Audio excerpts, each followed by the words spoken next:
Shalom ERC Family, tema tahun 2023 adalah Bangkit Jadilah Pemenang. Mari ERC Family ini, waktunya kita bangkit dari segala kegagalan, keterpurukan, dan kekecewaan masa lalu. Bersama Tuhan kita pasti menjadi pemenang. Berikut adalah ERC News untuk sepekan. Hai Papa Mama, yuk bawa anak-anaknya ke Kids Church setiap hari Minggu jam 9, 11, dan 5 sore di ruangan GC. Kids Church juga tetap hadir di YouTube ERC Sawangan setiap hari Minggu jam 8.30 pagi. Jangan lupa juga untuk mengikuti ibadah cool yang dapat di-scan barcode di samping ini. Ibadah ERC Sawangan disiarkan di YouTube, Facebook, dan RCTI+. Jangan lupa untuk di-subscribe dan nyalakan tanda bel untuk mendapatkan notifikasi konten terbaru dari kami. Bagi kamu yang berumur 12-18 tahun, yuk kita bertumbuh bersama melalui ibadah DOT yang akan dilakukan pada hari Kamis 19 Januari jam 6 sore melalui Zoom. Yuk kita ajak teman sekolah, teman les, ataupun teman main ya. Podcast The Significant Moment Talk kembali hadir dengan perbincangan yang semakin menarik dan kemasan yang berbeda. Pastikan sahabat The Significant Moment untuk mengikuti pada hari Kamis 19 Januari jam 7 malam di YouTube dan Facebook ERC Sawangan. Kelas Islamologi juga akan kembali hadir pada hari Sabtu 21 Januari jam 9 pagi on-site di Gereja ERC Sawangan. Kelas ini terbuka untuk jemaat yang rindu untuk belajar dan mari menjadi saksi Yesus di akhir zaman. Ibadah hybrid ERC Sawangan Minggu 5 Februari 2023 akan dilayani oleh Pastor Riza Solihin dengan 4 kali ibadah yaitu jam 9, 11, setengah 3, dan jam 5 sore. Ibadah disertai dengan perjamuan kudus dan penyerahan anak pada ibadah jam 11 siang. Mari alami hadirat Tuhan, menyembah bersama dan ajak teman, saudara, dan keluarganya ya. Mari menjadi murid Kristus melalui ERC Cool untuk dimuridkan, bertumbuh, dan bersekutu bersama dengan mendaftar di samping ini. Mari persiapkan persembahan umum, perpuluhan, diakonia, dan ucapan syukur yang dapat dilakukan melalui transfer Bank BCA atas nama GBI Sawangan, nomor rekening 3190143961 atau scan barcode yang ada di layar Anda. Saat ini ERC Sawangan melayani konseling on-site bagi ERC Family yang rindu dilayani dan didoakan, hubungi ke nomor WhatsApp yang telah tertera di sini. Mari terus mendukung dan membantu UMKM jemaat melalui ERC Care. Kami menyediakan bahan pokok makanan yang sudah jadi, yang ERC Family bisa pesan untuk ibadah cool, ibadah ucapan syukur, ulang tahun, dan lainnya. Untuk mengetahui lebih lanjut pemesanan dan food catalognya, silakan scan barcode di samping ini. Untuk info lebih lanjut dan pelayanan ERC lainnya seperti pendaftaran penyerahan anak, pendaftaran baptisan air, pendaftaran pelayanan pernikahan, dan KKJ, dapat scan barcode yang ada di layar Anda.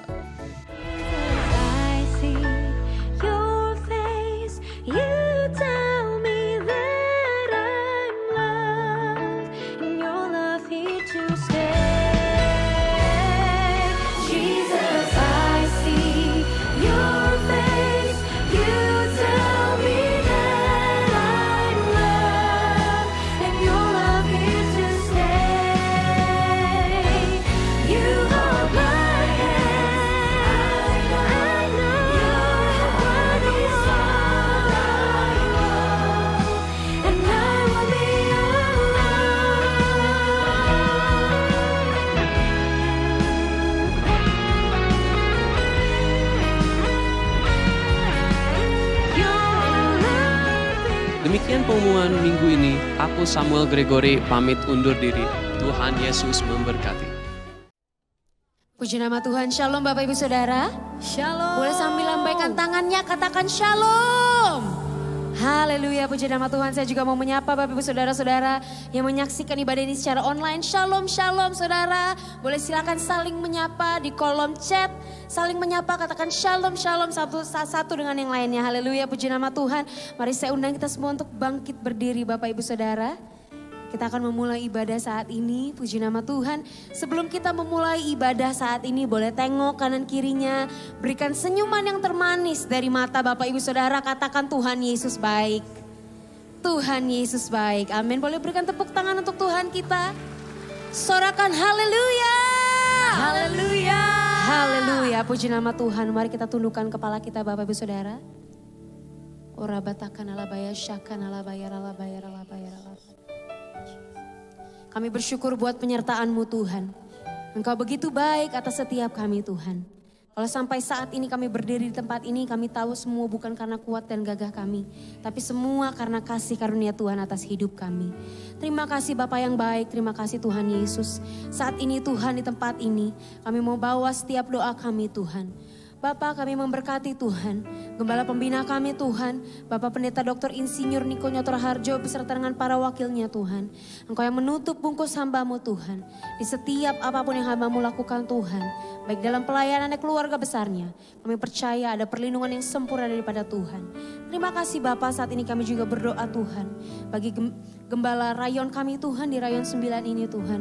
Bapak Pendeta Yongki Tuhan beserta dengan kedua wakilnya.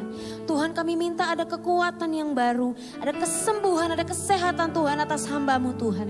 Engkau yang memberkati terus hamba-Mu kemanapun hamba-Mu melangkah Tuhan. Dan kami percaya apapun yang hamba-Mu lakukan, Tuhan Yesus akan jadikan berhasil. Terima kasih Bapak yang baik, terima kasih Tuhan Yesus. Saat ini kami juga mau berdoa bagi gembala kami di tempat ini Tuhan. Bapak Pendeta Riza Solihin beserta dengan para wakil dan juga koordinator ibadah yang ada Tuhan. Kami bawa Tuhan hamba-Mu ke dalam tangan-Mu Tuhan. Kami percaya Engkau yang akan terus pakai naik Tuhan. Hamba-Mu dimanapun hamba-Mu melayani-Mu Tuhan Yesus. Terima kasih Bapak yang baik. Kami juga menyerahkan Tuhan seluruh kehidupan hamba-Mu Tuhan. Baik itu pelayanannya Tuhan, keluarga besarnya Tuhan. Kami percaya Tuhan semua ada di dalam lindungan tangan Tuhan. Terima kasih Bapak yang baik, terima kasih Tuhan Yesus. Dan biarlah boleh melalui hamba-hamba ini Tuhan, boleh terjadi Pentakosta ketiga di bangsa kami di dalam nama Tuhan Yesus. Terima kasih Bapak yang baik, terima kasih Tuhan. Saat ini kami angkat tangan kami Tuhan bagi bangsa kami Indonesia Tuhan.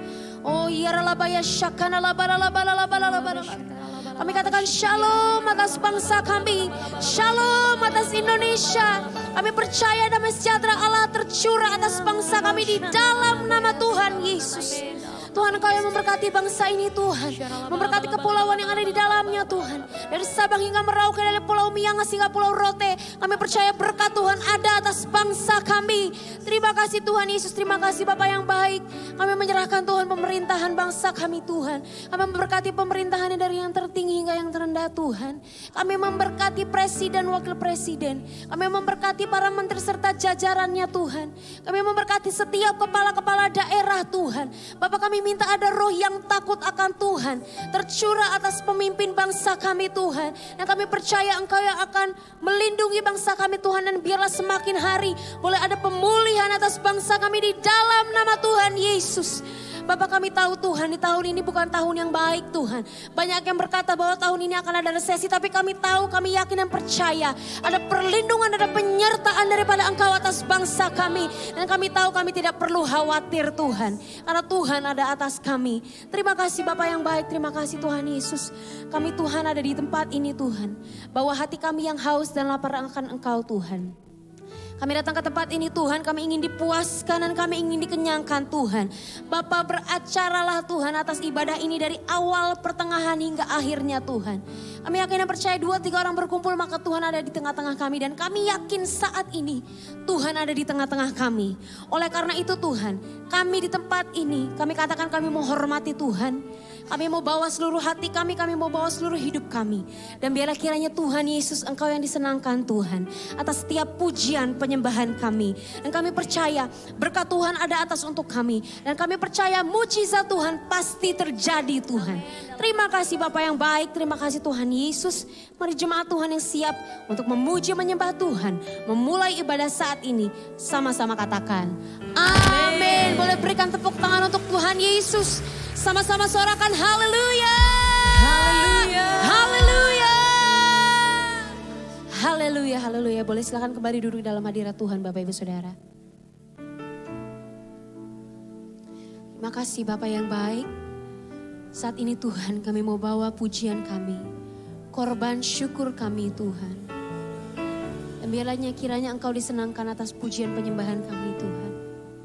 Bertahtalah Tuhan Yesus. Terima kasih Tuhan.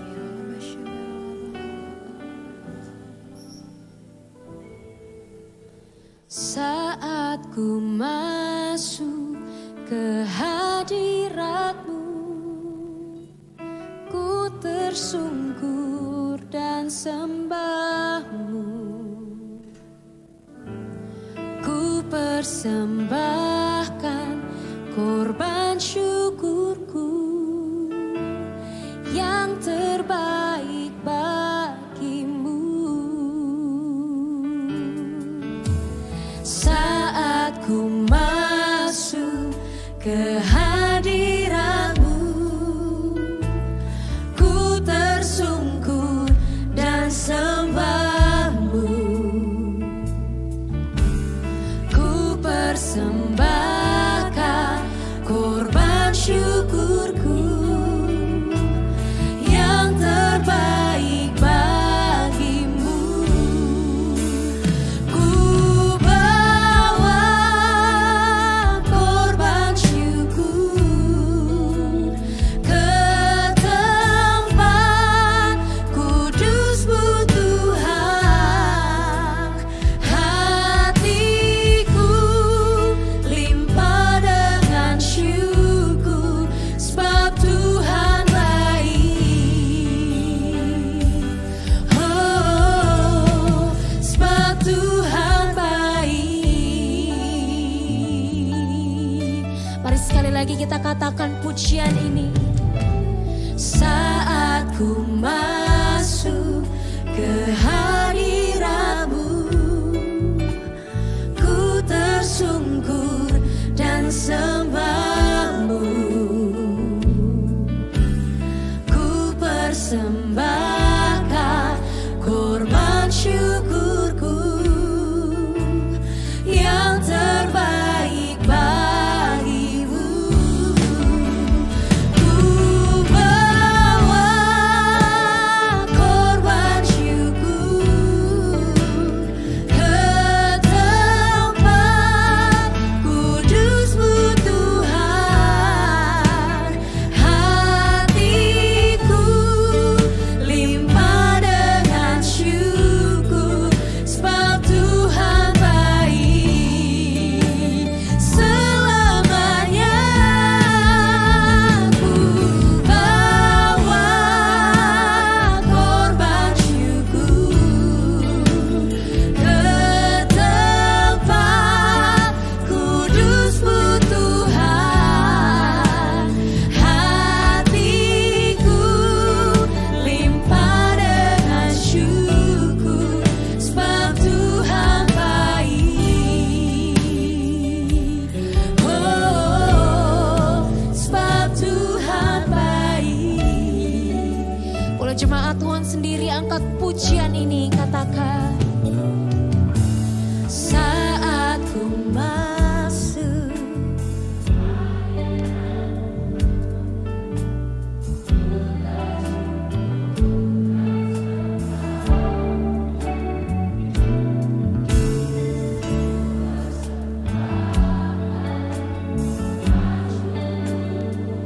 yang terbaik. Mari angkat suaramu lebih lagi.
atas setiap kami. Dan kami tahu Engkau adalah satu-satunya Tuhan yang layak disembah, dipuji dan ditinggikan di tempat ini. Mari yang sama-sama siap memuji menyembah Tuhan, sama-sama katakan amin. Boleh berikan tepuk tangan untuk Tuhan kita yang dahsyat Bapak Ibu Saudara.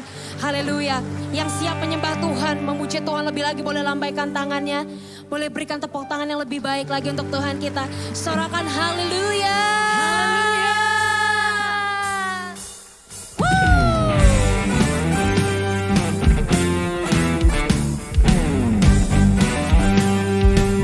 Kita memuji Allah kita yang hidup Bapak Ibu Saudara. Haleluya.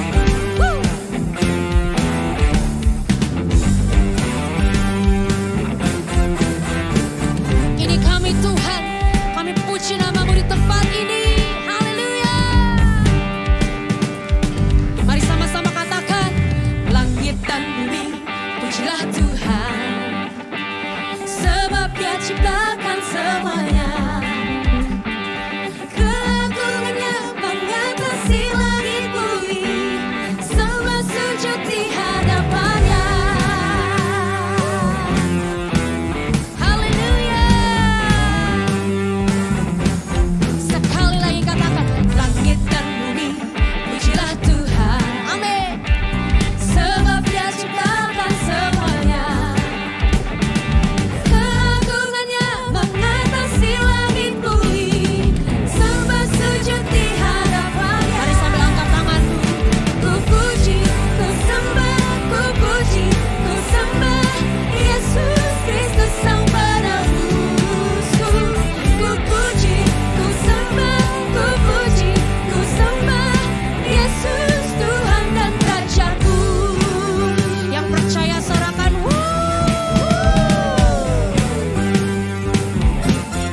sekali lagi katakan, langit dan bumi pujilah Tuhan.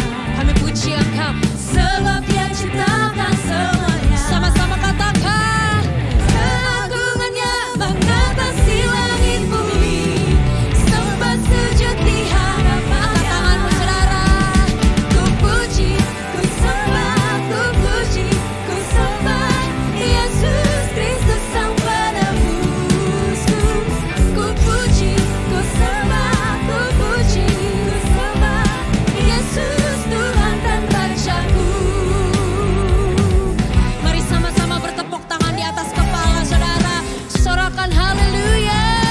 Haleluya.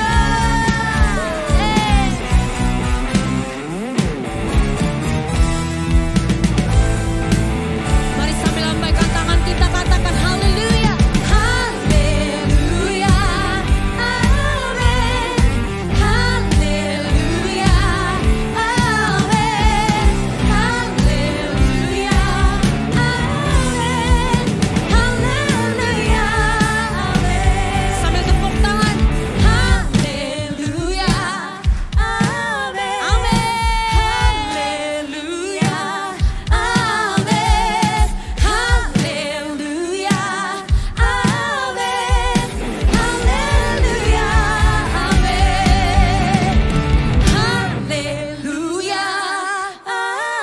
Haleluya. Amin. Haleluya. Amin. Haleluya.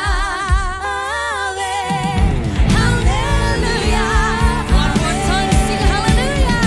Haleluya. Amin. Haleluya. Amin. Haleluya. Haleluya. Amin. Haleluya. Amin. Haleluya. Amin. Sorakan haleluya.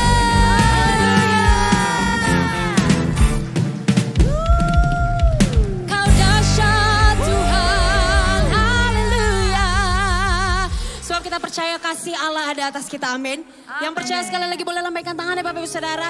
Boleh berikan tepuk tangan kemuliaan untuk Tuhan kita yang dahsyat. Haleluya.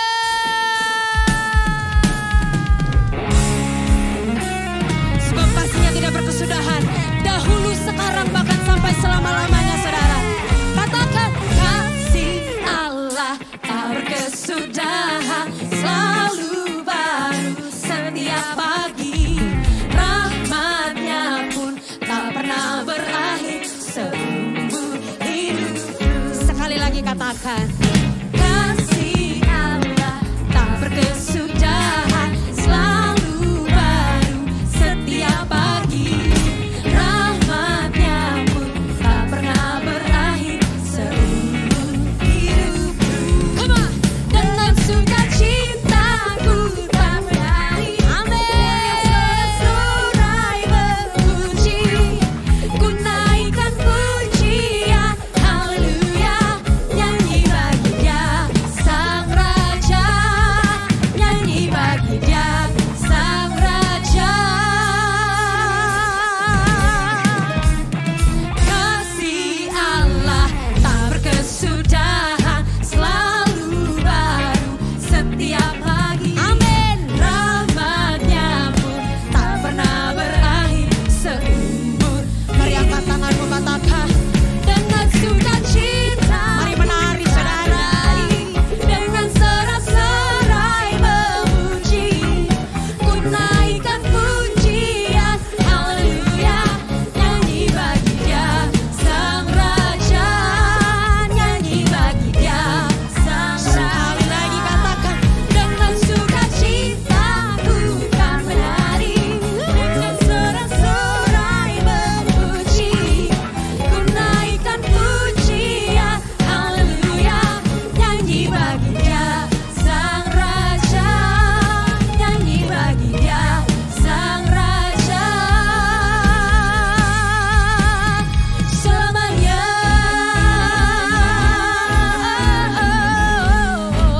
Mari bertepuk tangan di atas kepala Bapak Ibu Saudara.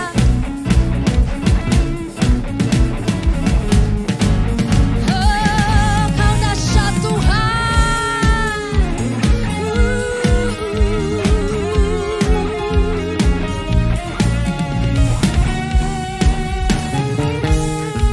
Sebab segala hormat, pujian, kemuliaan, mari sama-sama. Dengan sukacita ku kan menari, dengan sorak-sorai memuji, ku naikkan pujian, haleluya. Nyanyi bagi Dia Sang Raja, nyanyi bagi Dia Sang. Sekali lagi katakan, dengan sukacita ku kan menari, dengan sorak-sorai memuji, ku naikkan pujian, haleluya. Nyanyi bagi Dia Sang Raja, nyanyi bagi Dia Sang Raja, nyanyi bagi Dia Sang Raja. Katakan, selamanya. Shout haleluya.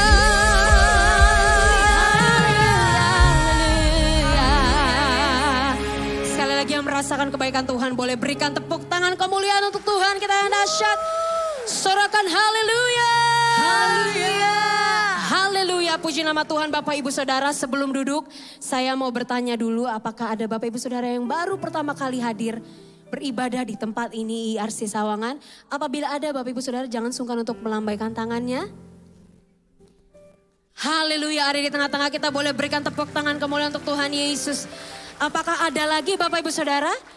Apabila ada boleh, tidak apa-apa, silakan lambaikan tangannya.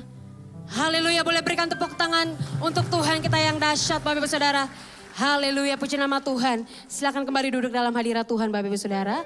Haleluya, sebelum kita akan memberikan yang terbaik Bapak Ibu Saudara, ada sedikit pengumuman bahwa akan diadakan audisi untuk penari Bapak Ibu Saudara. Apabila ada anak-anak dari Bapak Ibu Saudara yang berusia 15-35 tahun dan tertarik dan memiliki talenta di bidang tarian Bapak Ibu Saudara, silakan melakukan scan barcode di pengumuman yang ada dan Bapak Ibu Saudara dapat mengikuti audisi menari. Haleluya, boleh berikan tepuk tangan untuk Tuhan kita yang dahsyat. Haleluya, mari kita persiapkan persembahan kita saat ini. Puji nama Tuhan. Haleluya, haleluya. Mari sebelum memberi kita bersama-sama bersatu di dalam doa Bapak Ibu Saudara. Kami bersyukur Tuhan buat kebaikan Tuhan, buat kasih karunia Tuhan yang boleh kami rasakan sepanjang hari ini Tuhan. Bahkan sepanjang minggu ini Tuhan. Terima kasih Bapak yang baik, terima kasih. Saat ini kami mau kembalikan persembahan ini Tuhan sebagai ungkapan rasa syukur kami atas kebaikan Tuhan dalam hidup kami. Kami percaya Tuhan, Engkau yang menguduskan, Engkau yang memberkati setiap persembahan kami ini. Dan biarlah kiranya persembahan ini boleh harum di hadapan-Mu dan boleh memperluas kerajaan Tuhan di tempat ini. Terima kasih Bapak yang baik, kami yakin dan percaya berkat Tuhan ada atas setiap kami di tempat ini. Di dalam nama Tuhan Yesus, mari yang siap memberi, sama-sama katakan amin. Selamat memberi Bapak Ibu Saudara, Tuhan Yesus memberkati.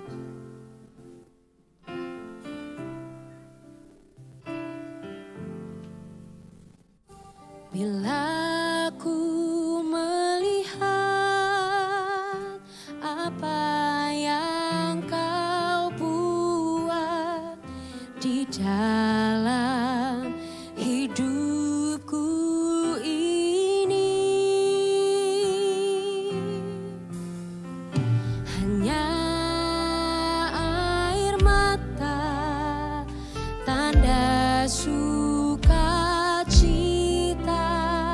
mengalir di hidupku.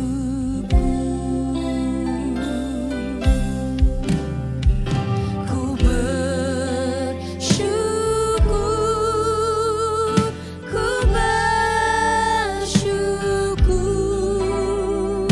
atas kebaikan-Mu.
Kasih setiamu Tuhan yang menghidupkan kami, memberi kami kekuatan, pengharapan. Kasih setiamu yang memelihara kami. Kami tidak takut bahaya karena Tuhan bersama dengan kami. Kami tidak takut kegelapan karena Tuhan adalah terang bagi kami. Terima kasih Bapak yang mau belajar firman-Mu dalam nama Tuhan Yesus. Amin. Berikan kemuliaan sekali lagi bagi Tuhan. Haleluya. Silakan duduk, Tuhan berkati. Hari ini empat kali ibadah termasuk yang anak muda. Saya sampaikan sebuah serial pelajaran mengenai kesehatan mental atau sehat roh, jiwa, dan tubuh. Ya, jadi bisa lihat tadi pagi ibadah pertama, nanti ibadah 3, 4 itu satu rangkaian. Tapi tiap ibadah beda-beda, tapi denger satu pun satu khotbah tersendiri juga. Ya, nah tapi yang ibadah 2 ini saya akan hubungkan ke pernikahan. Kenapa? Karena yang bikin sehat siapa, yang bikin sakit siapa. Bapak-bapak yang bikin bapak stres siapa. Saya ini pengusaha Pak Jarot, tapi saya tabah Pak. Debt collector itu baik hati, fair dan cengli. Kalau nagih 10 juta, dikasih 10 juta, ya nggak pernah datang lagi. Tapi istri Pak, nagih seumur hidup. Itu dompet juga dibukain, yang ada diambil semuanya. Ada di sini laki-laki belum menikah? Anda menikah, Anda menikahi debt collector seumur hidup. Tapi istri juga yang bikin tabah. Betul Pak Jarot, saya ini pengusaha yang tabah. Hebat sekali Bapak. Bapak sukses, luar biasa. Apa yang bikin Bapak sukses? Istri saya Pak. Wah, Bapak pernikahannya diberkati. Bukan. Loh, kenapa? Karena kalau saya mengalami beban yang berat, pencobaan berat, masalah yang berat. Saya buka dompet saya, tak lihat foto istri saya.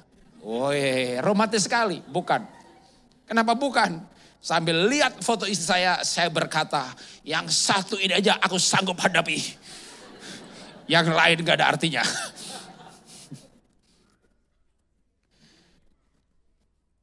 Banyak wanita sakit, saya sekarang banyak berhubungan sama orang sakit. Ya, saya bikin camp kesembuhan 7 hari. Bahkan juga ada pelajaran coach online 1 bulan, 21 hari untuk kesembuhan. Wah, mulailah berjumpa dengan banyak orang sakit, macam-macam. Saya baru buka dari bulan Juli tahun lalu. Anda mau ikut gratis, ya nggak bayar. Ada juga yang berbayar, tapi kebanyakan gratis. Dan gratis sama bayar itu pelajarannya sama. Ya, cuma yang bayar itu kan jadi ikut camp, retreat gitu ya. Waduh, baru bulan Juli tahun lalu buka. Sekarang udah masuk WA group bukan 80. Padahal sejak berapa bulan ini satu WA group itu bisa 1000 orang. Jadi sekarang udah 30.000 orang dari Kanada, Amerika, orang Indonesia semuanya. Pak Jarot, saya insomnia lepas obat. Pak Jarot, dia panggil saya Mas. Mas, saya udah 30 bulan, 1 bulan 15 juta infus. Nggak sembuh dari liver yang parah. SGOT, SGPT-nya pentok tinggi. Sampai duitnya habis. Ikut olah nafas 3 bulan, normal. Autoimun 13 tahun. Ya dokter bilang gak bisa sembuh, kasih obat aja terus. Sembuh loh. Tapi kalau saya runut lagi, kenapa sakit? Mayoritas, ya tidak semuanya. Ya, itu karena masalah hati. Nanti ada ayatnya yang satu, ibadah 2 saya baca 1 ayat aja, yang lain saya ceritakan. Ya, tapi banyak orang sakit itu masalah hati. Jadi misalnya kanker, kenapa? Kanker selnya membelah error. Kenapa membelah error? Karena metilasi tidak bagus. Atau kekurangan antioksidan. Stres oksidatif. Atau apa lagi? Ya, racunnya karsinogen. Racun nggak bisa keluar. Kenapa racun nggak bisa keluar? Karena sekresi mampet. Kenapa sekresi mampet? Ternyata emosinya mampet. Jadi ujung-ujungnya masalah hati juga. Nah kalau ibu-ibu punya masalah hati, siapa yang melukai? Gembala? Bukan, ketemu sebulan sekali, seminggu sekali. Bos di kantor, ya jarang-jarang juga. Yang melukai hati ibu itu ya yang sebelahnya itu. Ya kan? Bangun tidur lihat mukanya, mau tidur lihat mukanya. Makanya saya bisa kamar Pak, keluar kamar lihat mukanya. Ya kan? Jadi banyak juga yang melukai itu ya pasangannya. Akhirnya itulah yang melukai hati. Nah ternyata hati itu berpengaruh pada nafas. Anda takut, nafasnya kan kacau. Anda marah, nafasnya kacau. Nah nafas itu adalah tarik, itu sympathetic nervous system. Lepas, itu parasimpatetik. Ini harusnya imbang. Kalau imbang sehat tuh. Tapi banyak orang kan gak imbang. Bahkan kekurangan buang yang pelan-pelan. Anda mau ditabrak mobil, tarik nafas atau lepas nafas. Ada mobil bilang, ceger, mati saudara. Tarik nafas, fokus. Ya, fokus, tarik. I love you. Atau, kita kekurangan cinta. Maka nafasnya nggak teratur. Oke, ilustrasi yang sama tadi pagi. Kita ketemu anjing, galak, mau gigit. Lepas nafas. Ya digigit. Kita tarik nafas. Lalu apa? Punya opsi, lari atau berantem. Berarti kita punya opsi mode. AC itu ada mode. Mode, ya, air condition atau blower. Nah tubuh kita ada mode. Lari atau berantem. Maka fight atau flight. Maaf ya, Anda Batak, Anda Manado ketemu anjing. Ya fight lah. Cari kayu ya kan. Apain lo macam-macam. Pak, kita bakar ya kan. Tapi Anda bisa lari juga ya kan. Anda gak doyan ya kan, lari aja jadi flight mode. Waktu flight atau fight, dua-duanya butuh energi. Maka kita tarik nafas. Itu sympathetic nervous system. Itu saraf otonom, kita gak usah kendalikan. Itu sudah diatur sendiri sama tubuh kita. Lepas energi, begitu tarik nafas, tarik. Itu lepas energi, lepas kortisol, tekan insulin. Gula dilepaskan, kenapa gula lepas? Kita butuh energi. Ya katakanlah yang flight, lari. Waduh lari. Waduh rumahnya jauh. Tetangga pagarnya buka pagarnya tetangga apa? Untuk keselamatan, tutup lagi pagarnya. Ada lega. Kita buang nafas lega. Itu parasympathetic nervous system. Itu namanya digest mode atau rest mode. Gula simpan lagi. Ketemu anjing sekali-sekali itu manusiawi. Ya kan? Tapi tiap hari ketemu anjing, nasib kurang bagus. Anda lari dikejar anjing terus, bisa mati loh. Nah masalahnya maaf nih, ilustrasinya jadi jelek banget ya. Tapi ya kadang-kadang yang bikin kita nafas gak teratur kan bukan anjing ya. Ya sebelahnya Anda itu loh. Yang Anda nikahi itu kan. Suami mau pulang, waduh makanan belum siap nih. Ngamuk nanti, wah jantung kita jeduk. Maaf itulah anjingnya saudara. Jadi gimana menghadapi anjing? Oke, anjing beneran sekarang. Kita rumah di sini, kita tinggal di komplek. Jalan sana ada anjingnya tuh. Ya kita pinter dong, ya di sana ada anjing, ya kita belok jalan sebelah, nggak ketemu. Itu namanya teori bagaimana kita menghindari masalah. Nah anjing bisa dihindari. Kalau suami istri dinikahi. Bangun tidur, lihat mukanya. Mau tidur, lihat mukanya. Aduh. Itu Pak yang bikin saya teratapan Pak hati saya. Teratapan, tahu teratapan? Itu bahasa Ibrani saudara. Teratapan, ya, orang Jawa bilang teratapan itu dek. Jadi suami pulang, gemetar, GERD-nya kambuh. Apalagi yang bikin Anda kambuh-kambuh terus? Mertua. Tadi pagi saya baca ayat. Ayub berkata begini, batinku bergelora dan tidak pernah diam. Kulitku hitam dan mengelupas. Batinnya bergelora, kulitnya mengelupas. Apa itu? Alergi. Ya, alergi udang gampang, ya jangan makan udang. Lah alergi mertuanya gak mati-mati. Ya kan? Begitu mertua datang gatel, begitu mertua datang kulitnya gatel. Loh, itu ada ini begini. Itu namanya alergi mertua. Oke, balik lagi ke anjing. Itu anjingnya di sana, itu di gang sebelah. Dan rumah Anda itu betul-betul harus lewat gang itu. Maka nggak bisa menghindar. Oke, gampang. Anda harus beli tulang banyak-banyak. Atau kalau makan daging, ya tulangnya jangan dibuang. Nanti pas lewatin itu, anjingnya dikasih tulang. Sekali, 2 kali, 3 kali. Lama-lama dia tahu loh kita baik. Nanti kita lewat situ, dia gak menggonggong, gak gigit. Tapi ekornya datang, ipit, begitu. Nah anjing itu tahu kita baik apa enggak. Jadi cara menghadapi anjing yang kedua adalah cintai dia.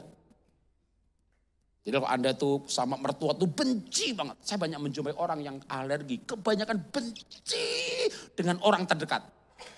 Mungkin suami, mungkin istri, mungkin mertua dengan orang terdekat. Lah gimana Pak?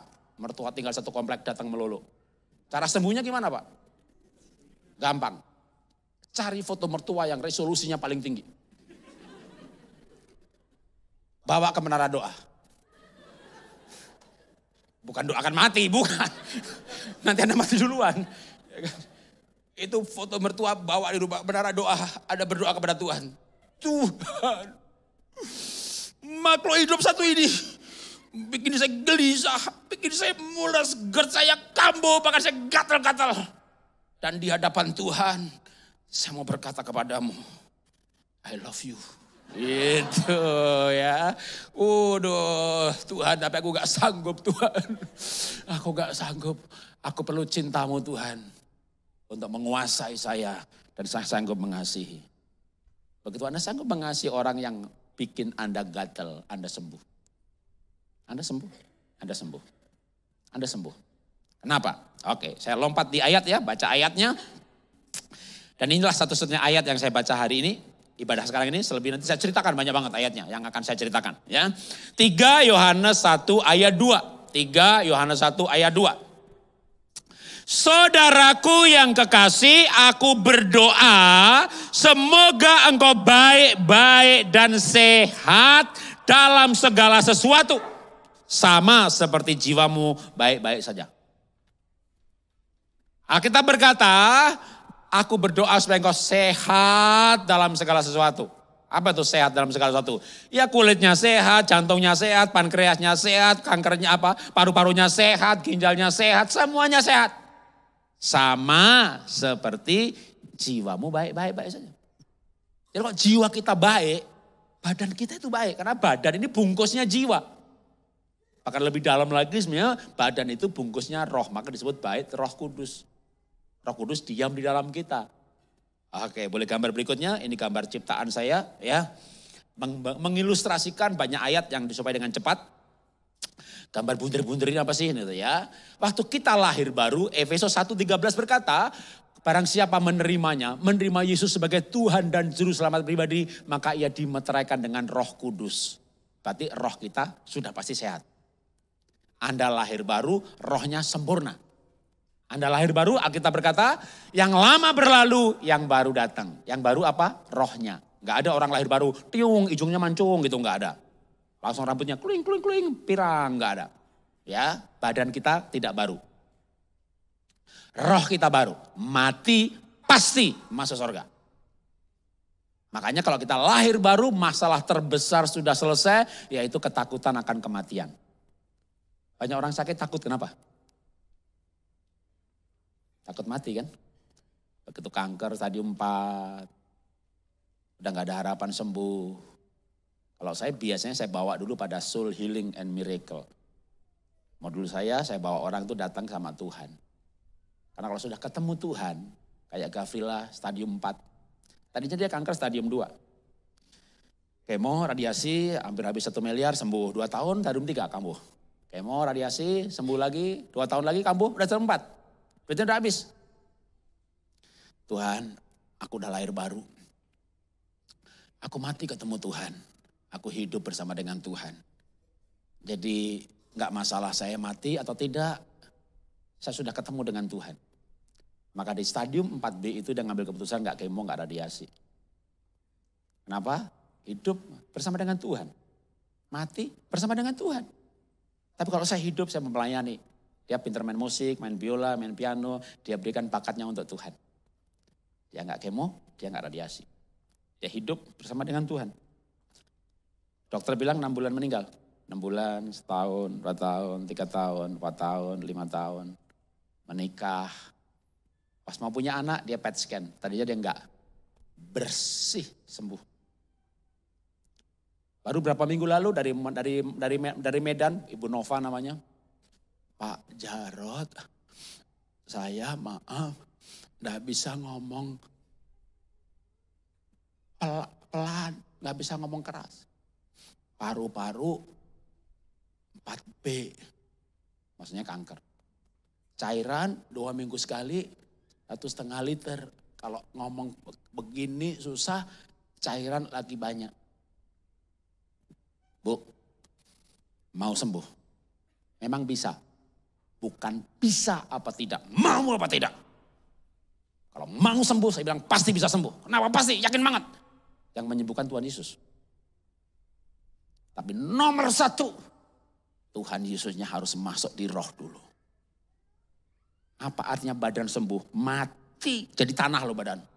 Paru-paru sembuh, mati jadi tanah lagi. Pastikan rohnya ada Roh Kudus. Maka modulnya apa? Modul soul healing dulu. Berjumpa dengan Tuhan, merasakan Tuhan, sampai berkata Tuhan, aku mati ketemu Tuhan. Itu hidup, mati itu untung. Hidup itu Kristus, kata Paulus Filipi. Ketika enggak takut mati. Takut itu penyakit loh. Jangankan takut, yang di bawahnya takut apa? Khawatir. Soal khawatir Tuhan Yesus bilang apa? Apakah kamu dengan kekhawatiranmu bisa menambah sejengkal hidupmu? Artinya apa? Khawatir kamu mati. Gitu. Maka nggak boleh khawatir. Lah gimana nggak khawatir Pak? Stadium 4. Kenapa khawatir? Ya kan 6 bulan lagi mati. Apa itu mati? Kita hidup bersama dengan Tuhan. Lalu mati, itu kita ketemu dengan Tuhan. Maka ini pelajaran terberatnya. Begitu betul-betul. Tuhan, aku cinta Tuhan, aku mati, aku ketemu Tuhan. Tapi kalau saya harus hidup, berarti bagiku bekerja memberi buah. Kalau Tuhan perpanjang nafasku, kasih saya umur lebih panjang Tuhan. Saya akan berguna bagi orang lain. Menemukan tujuan hidup, mengerti arti hidup. Baru deh terapi berikutnya, tarik nafas, buang nafas. Singkat cerita aja, itu gak sampai 2 minggu loh. Pak, saya gak perlu sedot lagi. Pak Jarod, suaranya kembali. Waduh, suaranya kenceng. Berarti airnya udah gak ada lagi. Saya tanya anaknya, gimana? Mantap ibu, mama gak jadi kemo. Tetaplah ke Penang sana di PET scan supaya ngasih kesaksiannya enak nih. Ntar aja Pak, kalau udah makin enak. Yang pasti minggu depan mama khotbah. Dari ketemu hanya 2 minggu. Pak Jarod, saya gak bisa bicara pelan. Alkitab luar biasa, aku berdoa supaya engkau sehat dalam segala sesuatu. Sama seperti jiwamu baik-baik saja. Jadi kalau kita mau sembuh, kita bawa jiwa kita kepada Tuhan. Nah ini lebih detail di ibadah 1 lagi. Nah sekarang ibadah 2 ini apa? Kita perlu mendeteksi sumber luka-lukanya supaya kita bisa mengobatinya. Yang bikin kita luka hati itu apa? Nomor 1 adalah kebutuhan yang tidak dipenuhi. Maka dari situlah muncul kecewa, khawatir, gelisah. Ya, kebutuhan yang tidak dipenuhi. Apa bisa slide-nya? Tapi saya hal ini akan cepat ya, yang ada ayatnya saya cerita, saya agak panjang ya. Jadi nomor 1 adalah kebutuhan, keinginan yang tidak dipenuhi. Oke, boleh file berikutnya. Kedua adalah penolakan. Nah, penolakan ini banyak cerita di Alkitab mengenai kisah penolakan. Bagaimana misalnya Daud, ayah ibuku meninggalkan aku. Daud itu mengalami penolakan sejak bahkan dalam kandungan. Sejak dalam kandungan, pendusta telah sesat. Ayah ibuku meninggalkan aku. Orang bisa mengalami penolakan. Dan penolakan itu kan melukai hati. Anda seneng banget sama, katakanlah cewek. Dan ada cowok ya, bukan cewek ya. Ya gitu ya. Wih Anda ngajak makan, ngajak ke gereja. Anda beliin buku, Anda udah berbuat banyak. Wah lalu berkata, I love you. Saya tidak. Itu namanya penolakan. Hati terluka ya, kenapa? Karena ditolak. Ibu dandan, potong rambut, aduh pengen dong dipuji suami. Pak, cakep nggak? Abah tua. Itu namanya penolakan. Dan penolakan itu bisa terjadi dalam kandungan. Boleh file berikutnya lagi. Penolakan di mana? Penolakan pada masa kanak-kanak. Hakim-Hakim 2 pasal 11. Yefta seorang pahlawan. Kenapa? Padahal Yefta itu anak perempuan sundal. Soal keturunan gak masalah. Waktu Yefta itu dididik seperti anak kandung sendiri. Dia tumbuh sebagai pahlawan. Tapi singkat cerita, pahlawan di ayat 1. Di ayat 3-nya, Hakim-Hakim 11. Itu Yefta perampok penyamun. Loh, kemarin anak baik-baik, sekarang nakal. Kemarin izin gereja, sekarang gak ke gereja. Kemarin nurut, sekarang memberontak. Ini anak kemarin imut-imut, sekarang amit-amit. Kenapa anak berubah perilaku? Karena hatinya terluka. Jadi hati yang terluka ini bisa sampai sakit badan fisik, bisa juga sakit perilaku. Kalau Yefta gak bahas soal sakit badan, tapi perilakunya berubah. Kenapa si pahlawan ini berubah jadi penjahat, bahkan dia merampok dengan penyamun? Karena Hakim-Hakim 11 ayat 2 itu menceritakan Yefta ini mulai ditolak dari rumah. Diusir bahkan. Maka orang-orang yang tertolak, wah. Ada seorang anak dibuang sama orang tuanya depan supermarket dibuangnya. Kenapa? Karena ibunya ini gak sanggup merawat ini anak, suaminya tempeleng, gebuki, mabuk. Akhirnya dia buang anaknya dengan harapan diambil panti asuhan. Terkabul sih doa ibunya. Anaknya dipungut panti asuhan. Tapi si anak, dari sisi anak, mamahku buang aku, papaku gak pernah mengasihi aku. Kenapa aku dilahirkan? Maka dia menjadi orang yang pendiam. Karena pertanyaannya gak pernah dijawab. Tapi sekali buka mulutnya, dia melawan. Punya anak pendiam, tapi sekali buka melawan. Punya suami pendiam, sekali buka mulut melawan. Punya istri pendiam, sekali buka melawan. Hatinya terluka. Si anak yang dibuang ke panti asuhan ini tumbuh besar, untung saja dia mengenal Alkitab, kisah Daud yang dibuang orang tuanya. Yang berkata, ayah ibuku meninggalkan aku, belum titik. Tapi Tuhan menyambut aku. Maka waktu Daud hatinya disambut sama Tuhan, hatinya pulih. Dan Daud bisa mencintai mertuanya bahkan yang membunuh dia. Jangankan apalagi orang tuanya. Tapi dia pernah terluka ketika ditolak.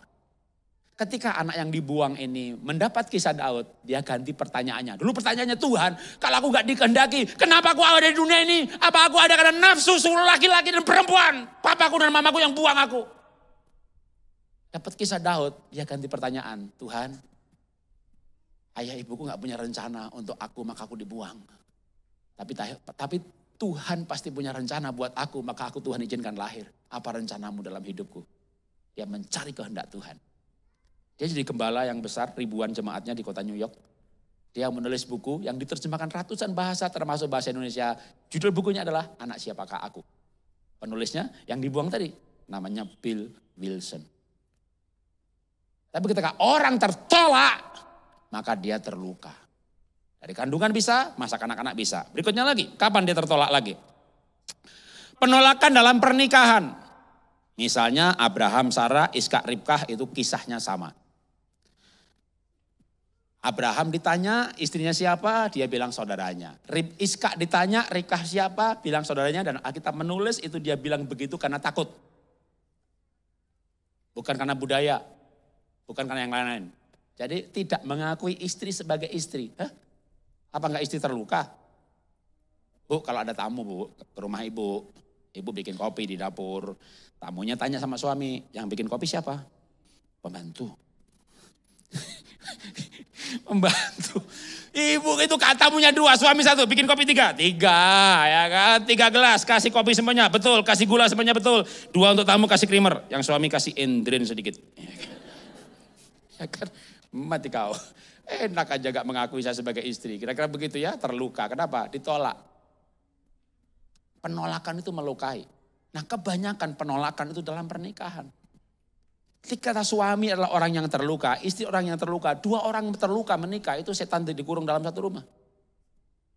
Karena orang terluka menikah dengan orang terluka. Orang sensitif menikah dengan orang sensitif. Satu saja boleh, engkau dan seisi rumahmu akan diselamatkan. Betapa perlunya satu orang yang pulih. Dan ketika dia pulih, Aduh aku ketemu Tuhan, aku kenal Tuhan. Lalu pasangannya enggak, gimana reaksinya? Tuhan ambil nyawanya Tuhan, Herodes satu itu Tuhan. Ya berarti Anda belum ketemu Tuhan. Orang ketemu Tuhan, merasakan keselamatan, itu kasihan sama orang yang tidak selamat. Jadi suami, istri, anak yang belum selamat, Tuhan pakai saya Tuhan untuk bawa dia ke surga. Cari fotonya yang resolusi paling tinggi. Bawa ke menara, doa. Dan kasih tahu Tuhan foto pasanganmu itu makhluk hidup satu ini Tuhan. Bikin saya menderita bertahun-tahun. Tapi saya mau bilang, I love you. Tuh ya. Susah ini, ya susah lah. Kalau yang gampang jangan cari Pak Jarod ya kan. Pak Jarod ngajari yang susah-susah. Tapi bisa. Bisa, dengan bantuan Tuhan kita bisa. Tapi pernikahan itu justru sering menjadi penolakan. Maka waktu saya belajar di dunia sekuler loh ya. Di dunia meditasi. Dunia perolah nafasan. Kan sekarang ini saya menjelajahi dunia perolah nafasan. Ya ada yang aneh-aneh. Buka tangan, tutup mata, tarik nafas, kosongkan pikiran. Goblok dong kosongkan pikiran. Tutup mata, kita fokus pada energi kehidupan. Tuhan itu kekal, energi itu kekal. Maka Tuhan itu energi. Ya bukan, Tuhan bukan energi. Walaupun ada hukum kekekalan energi. Tapi Tuhan itu pribadi. Dari pribadinya ada kuasa. Lebih daripada energi. Dan itu menyembuhkan. Maka kalau saya mengajar, kalau Pak Jarod hamba Tuhan, pendeta kok ngajar olah nafas? Kan olah nafas saya, dasarnya apa? Tuhan bikin Adam, lalu Tuhan memberikan nafas kehidupan. Ayub sakit, Elihu menasihati. Nafas dari Tuhan itu menyembuhkan. Lalu Ayub berkata, selama roh Allah ada dalam lubang hidungku. Maka kalau saya sekarang, kalau saya tarik nafas, saya punya kesadaran, saya sedang berhubungan dengan Tuhan lewat nafas. Kalau nafas saya diambil, saya mati. Karena nafas itu punyanya Tuhan. Dan Tuhan saya namanya Tuhan Yesus. Maka kalau saya olah nafas, sambil angkat tangan, tarik nafas, soundtracknya apa? Kaulah Tuhan penyembuhku. Kaulah Tuhan penyembuh. Lalu saya ditanya sama orang, Pak Jarod, emang olah nafas itu gak sesat? Lah kalau saya tarik nafas, kaulah Tuhan penyembuhku. Lalu sesatnya di mana? Jangan anti juga, tapi memang juga harus hati-hati. Karena memang de facto banyak aliran macam-macam. Tapi saya adalah aliran yang percaya dan mengajarkan bahwa nafas itu punya Tuhan. Karena nafas itu punya Tuhan dan setiap tarikan nafas, aduh banyak lagu Kristen itu yang pas banget loh. Ya, lagu The Goodness of God. Waduh itu kata-katanya bagus banget. Ya, setiap nafas yang aku tarik, aku ingat kebaikanmu. Dan kebaikanmu itu yang menyembuhkan aku. Lalu sesatnya di mana? Bahkan bukan, kalau saya berani berkata, kalau Pak saya bisa sembuh Pak. Bukan bisa, mau apa tidak. Saya bawa saudara kepada Tuhan dan Tuhan akan sembuhkan saudara. Karena Tuhan itu penyembuh. Tapi sebelum sembuh, Mazmur berkata, Tuhan menyembuhkan hati mereka dan menyembuhkan Etsebet mereka. Tuhan menyembuhkan hati mereka dan menyembuhkan luka-luka mereka. Luka itu Etsebet, Etsebet itu badan. Jadi sebelum badannya sembuh, Tuhan sembuhkan hati. Maka Yohanes berkata, aku berdoa supaya engkau baik-baik saja, sehat dalam segala sesuatu, sama seperti jiwamu baik-baik. Tapi masalahnya jiwa ini terlukanya dari siapa? Dari kunyuk satu itu. Kunyuk yang mana Pak? Ya Herodes yang Anda nikahi. Isabel yang Anda nikahi. Maka kita perlu trik dan tips bagaimana kita mencintai yang sudah kita nikahi. Apapun keadaannya. Sudah menikah berarti konsekuensi. Anggap aja yang terburuk, maaf nih kan saya bisa kayak kasar banget ya. Kayak anjing gitu kan. Ya kita pelihara aja anjing. Kita ketemu, kita kasih makan. Maka walaupun dia belum berubah, I love you. Kenapa? Gak punya pilihan lain. Kalau kita bisa hidup bersama dengan musuh, nanti musuh berubah, bahagianya luar biasa. Seperti itu aja kita udah bahagia. Maka kita harus hidup ini mensyukuri yang terjadi. Bisa? Bisa nyanyi lagu ini dari hati? betapa ku mencintai segala yang telah terjadi. Tak pernah sendiri jalani hidup ini, selalu Nah itu kalau bisa nyanyi lagu itu sehat semuanya. Ya, tapi jangan begini, betapa ku menyesali nikah sama Herodes satu ini. Setan betul ya. Lah itu ada sakit jantung dateng, mah dateng, GERD dateng, alergi dateng.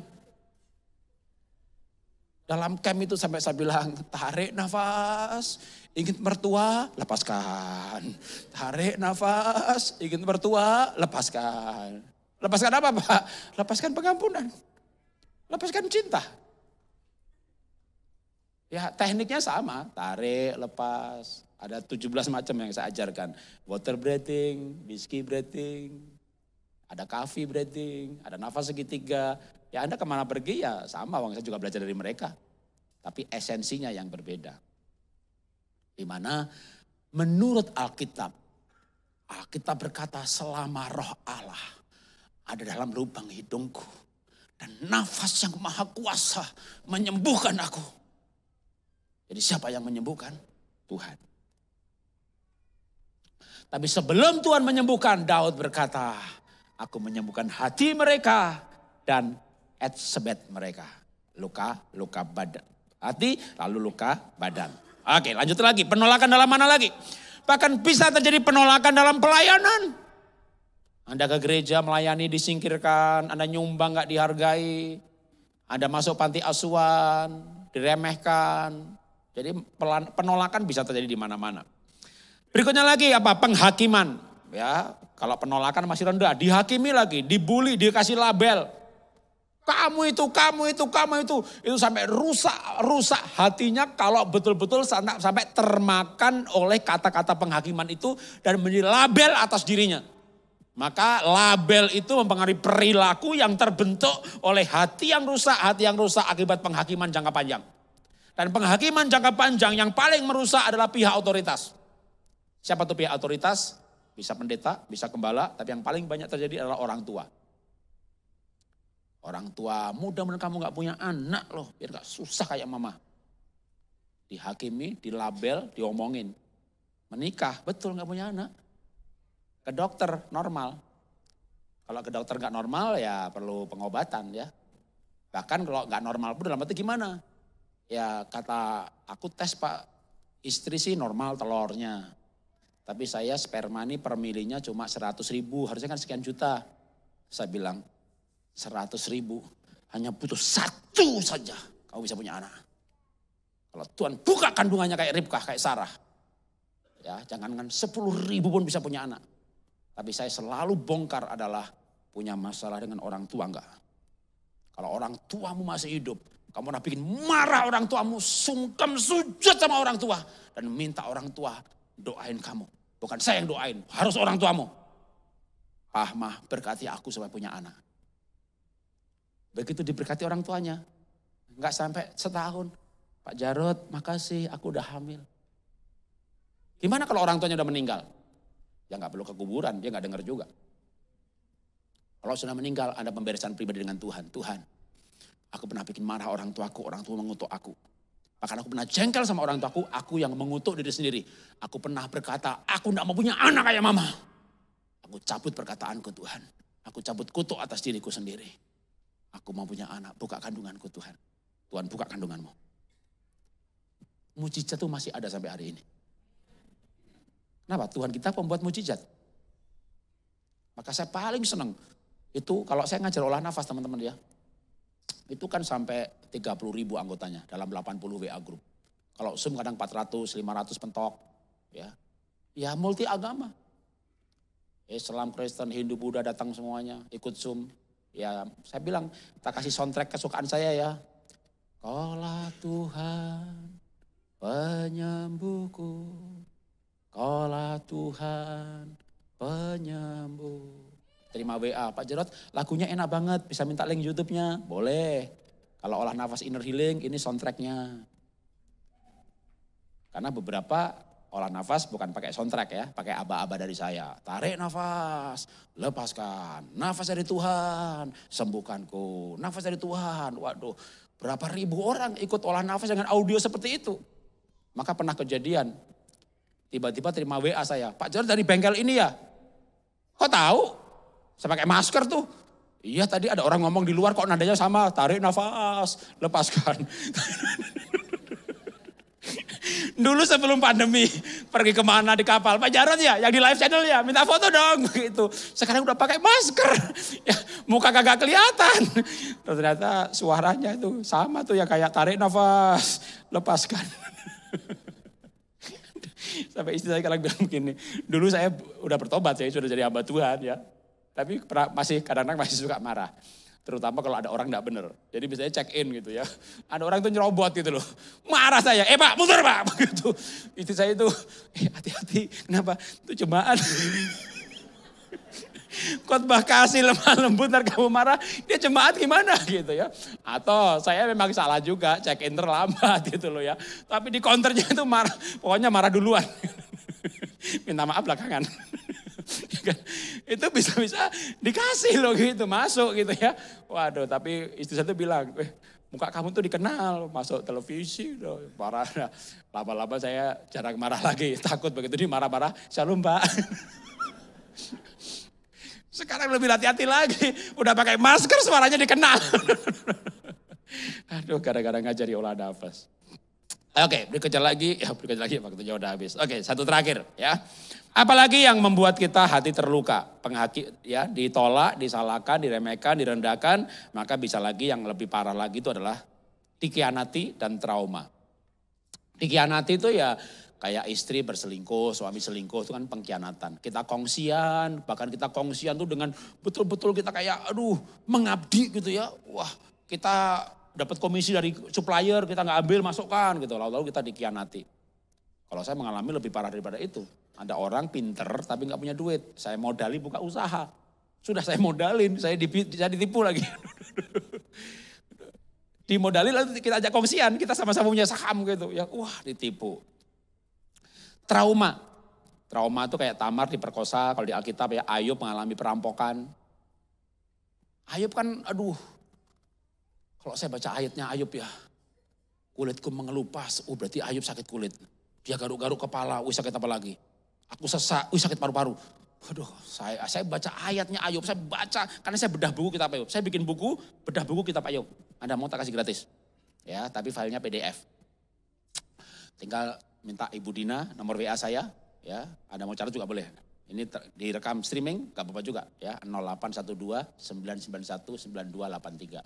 Jadi jemaat tuh boleh tahu WA saya. Anda boleh WA.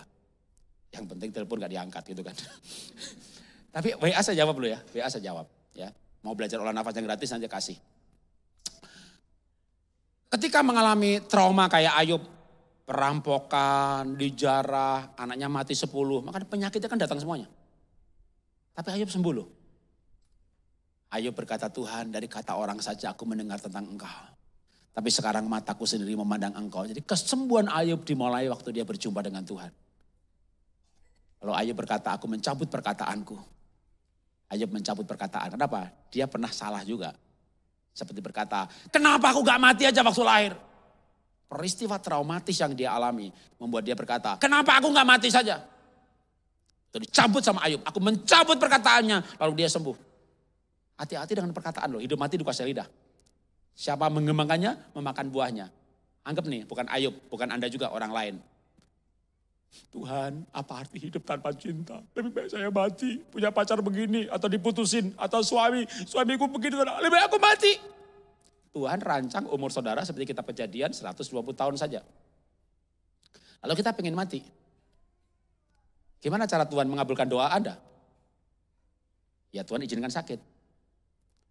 Maka sakit bisa terjadi karena hatinya terluka, pengen mati.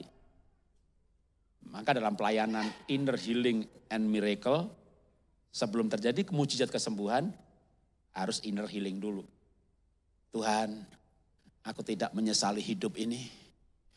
Saya akan belajar untuk berkata, betapa ku mencintai segala yang telah terjadi.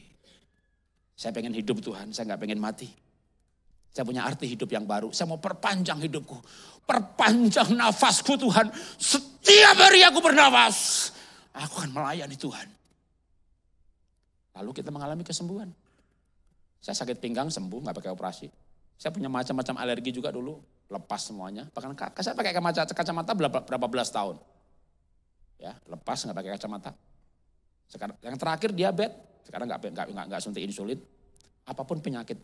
Bapak Ibu teman-teman, saya terlalu percaya Tuhan Yesus saya mampu sembuhkan. Tetapi kita perlu betul-betul sungguh datang kepada Tuhan untuk menyadari bahwa Tuhan itu baik. Kita tunduk kepala, kita berdoa, atau kita bangkit berdiri, kita nyanyi bersama-sama. Kalau lagu yang The Goodness of God, bahasa Indonesianya ada? Jarang? Oke, enggak usah. Ganti lagu itu aja, Betapa Ku Mencintai. Lebih gampang, ya. Tuhan, kami mau datang kepada Tuhan dan kami berkata, semua yang Tuhan izinkan terjadi, kami mencintainya. Karena semua yang terjadi termasuk sakit yang kami alami, membawa kami dekat dengan Tuhan. Membawa kami perjumpaan dengan Tuhan. Membawa kami mengerti arti kehidupan. Dan kami komitmen untuk kehidupan yang akan datang, hidup yang lebih berguna. Karena itu kami mau menyanyikan lagu ini di hadapan Tuhan.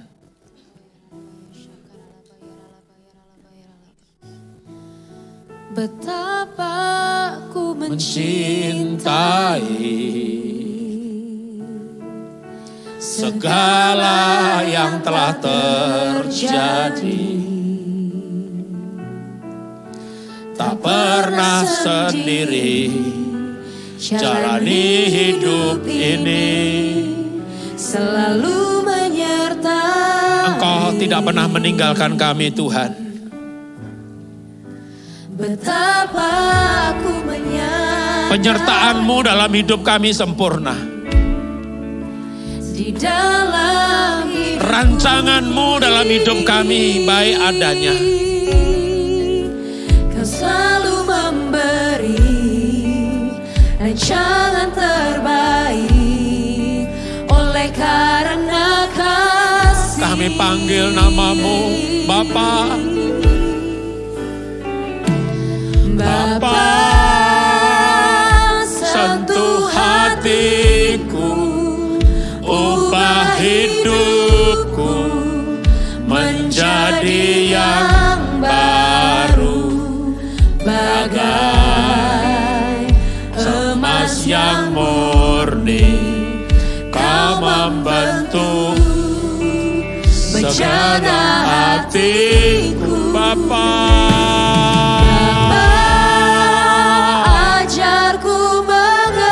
Ajari kami jalan-jalan-Mu. Sebuah kasih yang selalu. Ajari kami arti hidup ini. Ajari kami memaknai yang terjadi. Yang tiada pernah berhenti. Musik saja, nyanyikan lagu ini, ambil saat teduh di hadapan Tuhan. Apa yang Bapak Ibu alami? Kebangkrutan, kegagalan, anak sakit, anggota keluarga dipanggil Tuhan. Engkau sendiri dalam kesakitan. Dan kau pernah menyesali, kenapa ini terjadi? Dan dalam penyesalanmu, engkau emosi, tanpa sadar engkau berkata, Tuhan, panggil aku lebih baik mati. Sangat dipahami ketika itu terjadi dalam situasi kedukaan, kehilangan, penolakan, penyingkiran, peristiwa traumatis. Tapi kita berdiri di hadapan Tuhan dan kita sadar dengan iman kita berkata, Tuhan, aku tidak menyesali yang terjadi. Aku mencintai yang terjadi. Melalui ini semuanya aku jadi orang yang tabah. Melalui yang terjadi aku jadi orang yang kuat. Melalui semua yang terjadi aku mengenal Tuhan dalam hidupku. Dan lebih dalam lagi aku mengenal jalan-jalan Tuhan. Dari dulu aku mengenal Tuhan. Dari dulu aku melayani Tuhan. Tapi lewat hal-hal yang terjadi yang Tuhan izinkan.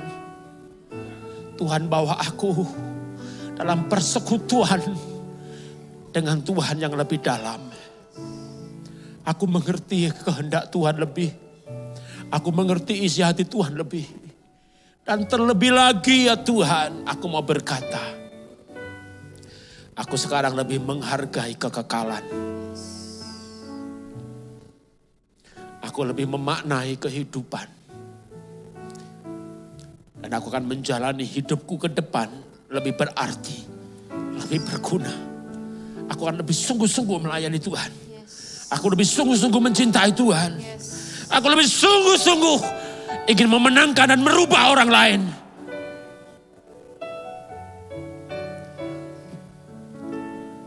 Dan kami percaya Tuhan lewat kehidupan yang Tuhan ubahkan.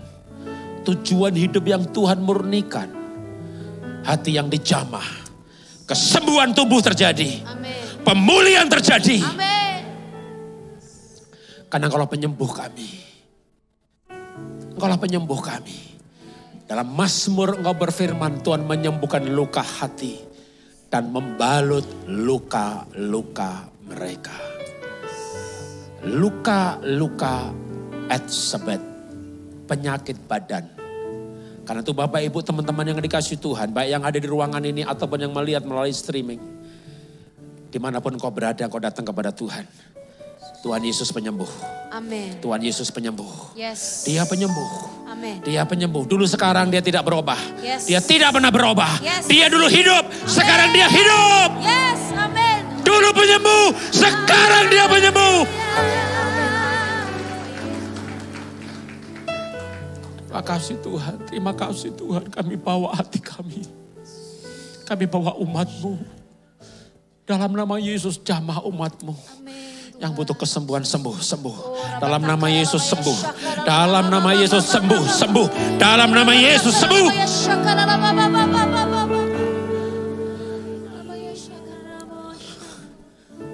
Kami mengenal Tuhan penyembuh. Dan kami akan mengalami Tuhan penyembuh. Terima kasih Tuhan, terima kasih Tuhan. Terima kasih Tuhan, terima kasih Tuhan, terima kasih Tuhan, terima kasih. Terima kasih, terima kasih. Terima kasih Tuhan. Terima kasih, terima kasih. Haleluya, haleluya. Haleluya. Lanjutkan penyembahan di hadapan Tuhan.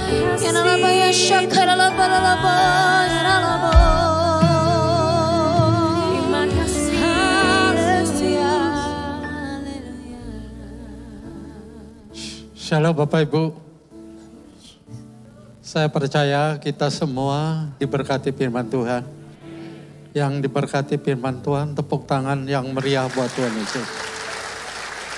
Sekali lagi tepuk tangan yang lebih baik buat Tuhan Yesus. Sama-sama sama saya katakan haleluya. Haleluya. Haleluya. Mari kita berdoa sama-sama. Bapak terima kasih buat firman-Mu yang sudah disampaikan oleh hamba-Mu. Terima kasih hamba bersyukur Tuhan. Engkau sudah memberkati kami semua. Hamba percaya firman yang sudah disampaikan, hamba percaya itu membuat tubuh kami sehat, roh jiwa kami sehat. Sehingga hati kami yang luka sudah disembuhkan. Amin. Terima kasih Tuhan. Bahkan hidup kami pun dapat menyenangkan hati-Mu. Terima kasih Bapak, luar biasa ajaibnya Tuhan. Berkati hamba-Mu yang sudah menyampaikan firman-Mu. Berkati pelayanannya, berkati keluarganya, berkati kesehatannya yang sempurna. Terima kasih Bapak. Dan sebentar kami akan berpisah satu dengan yang lain. Bapak Ibu yang dikasih Tuhan, mari kita angkat kedua tangan kita. Terima berkat dari Tuhan. Pulanglah dengan kasih karunia, damai sejahtera, sukacita, anugerah, dan berkat yang kelimpahan dari Allah Bapa, Tuhan Yesus Kristus, persekutuan yang manis, pertolongan, penghiburan dari Roh Kudus menyertai kita mulai hari ini sampai Maranatha. Tuhan Yesus datang yang kedua kali menjemput saudara dan saya di awan-awan yang permai, bahkan sampai selama-lamanya. Yang percaya diberkati, sama-sama katakan amin. Shalom saudara, sebagai orang percaya, kita pasti cukup sering mendengar khotbah yang berbicara tentang pengharapan di dalam Tuhan, apapun keadaan kita. Pada edisi Voice of Pentecost kali ini, kita akan lihat sama-sama bagaimana orang percaya tetap memiliki pengharapan yang teguh kepada Tuhan, bahkan di tengah kesulitan. Tentang pengharapan, Alkitab berkata dalam Roma 5 ayat 5, pengharapan tidak mengecewakan, karena kasih Allah telah dicurahkan di dalam hati kita oleh Roh Kudus yang telah dikaruniakan kepada kita. Dalam suatu kesempatan, Presiden Joko Widodo menyampaikan tentang proyeksi keadaan dunia ke depannya. Beliau berkata, dunia sekarang ini dalam posisi yang tidak gampang. Posisinya betul-betul pada posisi yang semua negara sulit. Lembaga internasional sampaikan tahun ini, tahun 2022 sangat sulit. Tahun depan mereka menyampaikan akan lebih gelap. Belum lagi fakta bahwa puluhan ribu orang setiap hari mati kelaparan karena krisis pangan di berbagai belahan dunia yang merupakan dampak dari perang Rusia dan Ukraina yang masih berkelanjutan sampai sekarang. Bisa dikatakan bahwa di tahun depan, dunia mungkin akan menghadapi krisis multidimensi. Tentu saja, bagi sebagian orang, krisis multidimensi dapat menyebabkan stres, depresi, sakit jasmani, bahkan ada yang sampai mengambil nyawanya sendiri. Mengapa seseorang bisa sampai ke tahap ini? Jawabannya karena ia telah kehilangan pengharapan. Setiap hari mata dan telinga kita disodorkan berita-berita yang mungkin dapat merebut sukacita dan damai sejahtera kita sebagai orang percaya. Satu-satunya kunci agar sukacita dan damai sejahtera selalu melingkupi kita adalah dengan terus memiliki pengharapan yang teguh di dalam Tuhan, bahwa Ia adalah Tuhan yang sanggup untuk menjaga kehidupan anak-anak-Nya. Alkitab berkata, pengharapan itu adalah sauh yang kuat dan aman bagi jiwa kita yang telah dilabuhkan sampai ke belakang tabir. Sauh artinya sebuah jangkar. Seorang nahkoda kapal menggunakan jangkar untuk menambatkan kapal ke dasar perairan sehingga kapal tidak berpindah tempat karena hembusan angin, arus, atau gelombang.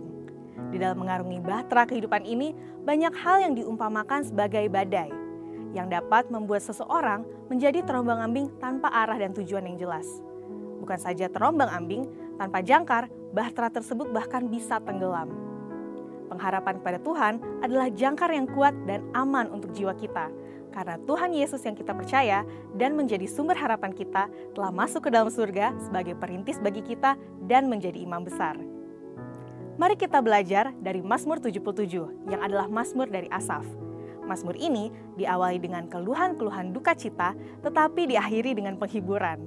Mazmur ini menggambarkan orang percaya yang berada dalam jurang keputusasaan, yang dimana ia mempertanyakan kasih setia Tuhan ketika mengalami suatu penderitaan yang berat. Penderitaan yang berat membuatnya tergoda untuk tidak lagi berharap kepada Tuhan. Namun, kemudian ia membesarkan hatinya untuk terus berharap bahwa semua akan baik-baik saja pada akhirnya. Apa yang membuat Asaf tetap memiliki harapan di tengah kesulitan? Pertama, Asaf tidak lagi berfokus pada penderitaan yang sedang ia alami. Sumber daripada kegelisahan Asaf adalah keraguannya kepada Tuhan. Namun kita melihat dari ayat 13-20, ia tidak lagi menggunakan kata aku. Asaf merubah fokusnya dari memikirkan tentang dirinya sendiri menjadi memuliakan Tuhan. Pada saat ia mengesampingkan keakuannya, barulah ia dapat menghilangkan kegelisahannya. Hal ini akan menjadi obat yang ampuh untuk melawan ketidakpercayaan terhadap janji dan kesetiaan Allah di masa kini maupun di masa yang akan datang. Kedua, Asaf setia menjadi penyembah Tuhan. Alkitab mencatat di beberapa bagian tentang kehidupan Asaf bahwa ia adalah salah satu penyembah di Pondok Daud. Namun ia bukan hanya sesekali menyembah, melainkan tetap melayani di hadapan tabut itu seperti yang patut dilakukan setiap hari. Dari hal ini dapat kita simpulkan bahwa Asaf memiliki kerinduan yang besar dalam hal memuji dan menyembah Tuhan. Perjumpaan dan pengalaman pribadi dengan Tuhan dalam pujian dan penyembahan tidak dapat disangkal menjadi kekuatan bagi Asaf dalam menghadapi berbagai kesulitan dan untuk terus berpengharapan kepada Tuhan. Pengharapan berasal dari iman kita akan kesetiaan Tuhan. Hal ini berarti dasar dari pengharapan kita adalah kesetiaan Tuhan. Dan setiap janji Allah yang didasarkan atas kesetiaannya adalah suatu jaminan bagi pengharapan kita. Iman membuat kita menang atas dunia ini. Yang kita harapkan bukanlah dunia yang kelihatan ini, karena dunia ini adalah sementara, sedangkan hidup yang akan datang adalah kehidupan yang kekal. Jadi, iman menghasilkan pengharapan, dan pengharapan akan mengarahkan mata kita kepada kekekalan. Pada saat kita berada di tengah kesulitan, tetaplah percaya dan berharap kepada Allah, sebab Dia sanggup menolong kita. Pengharapan itu seperti setitik cahaya di ujung lorong yang gelap. Saat seseorang berjalan terus ke depan tanpa melihat ke arah sebaliknya, pastilah ia akan sampai ke tempat cahaya itu berasal. Tahun 2023 mungkin bukanlah tahun yang mudah untuk dilalui, tetapi percayalah bahwa Tuhan yang telah membawa kita masuk ke dalam tahun 2023, maka Tuhan yang sama akan membawa kita untuk melaluinya. Selalu ingat firman-Nya, segala perkara dapat kutanggung di dalam Dia yang memberi kekuatan kepadaku. Mari kita masuk ke tahun 2023 dan raihlah kemenangan di dalam Tuhan. Untuk penjelasan selengkapnya dari tim teologi kami, silakan buka link ada di atas atau scan QR Code tersedia. Maranatha, Tuhan Yesus memberkati.